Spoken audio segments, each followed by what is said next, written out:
তেড়ে ফুঁড়ে আসছে ঝড়, দোলেই সব লণ্ডভণ্ড, কোথায় কোথায় সতর্কতা? কি জানালো আলিপুর আবহাওয়া দপ্তর তা বিস্তারিত জানিয়ে দেব।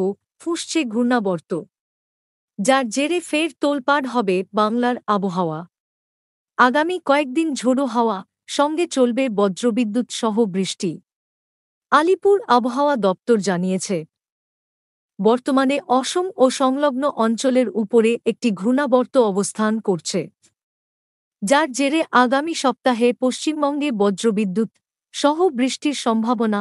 আবহাওয়া দপ্তর জানিয়েছে, রবিবার উত্তরবঙ্গের দার্জিলিং, জলপাইগুড়ি, কালিম্পং, আলিপুরদুয়ার ও কোচবিহারে বজ্রবিদ্যুৎ সহ হালকা থেকে মাঝারি বৃষ্টির সম্ভাবনা।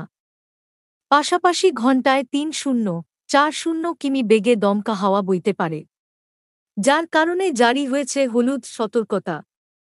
পাশাপাশি এদিন হালকা বৃষ্টিতে ভিজতে পারে দক্ষিণ দিনাজপুর ও মালদহ।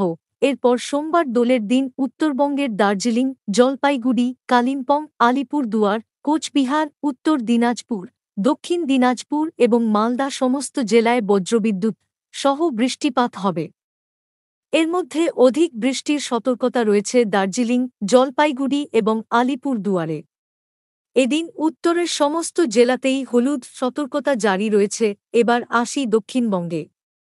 আগামীকাল সোমবার দক্ষিণবঙ্গের পূর্ব মেদিনীপুর, ঝাড়গ্রাম, পশ্চিম মেদিনীপুর, বীরভূম, মুর্শিদাবাদ এবং নদিয়ায় বৃষ্টির সম্ভাবনা পড়বে বাজো। এছাড়া দক্ষিণবঙ্গের বাকি ৯ জেলায় বৃষ্টির সম্ভাবনা নেই। এদিকে আবহাওয়া দপ্তর জানাচ্ছে, আজ রবিবার দক্ষিণবঙ্গের জেলায় জেলায় বৃষ্টির সম্ভাবনা রয়েছে।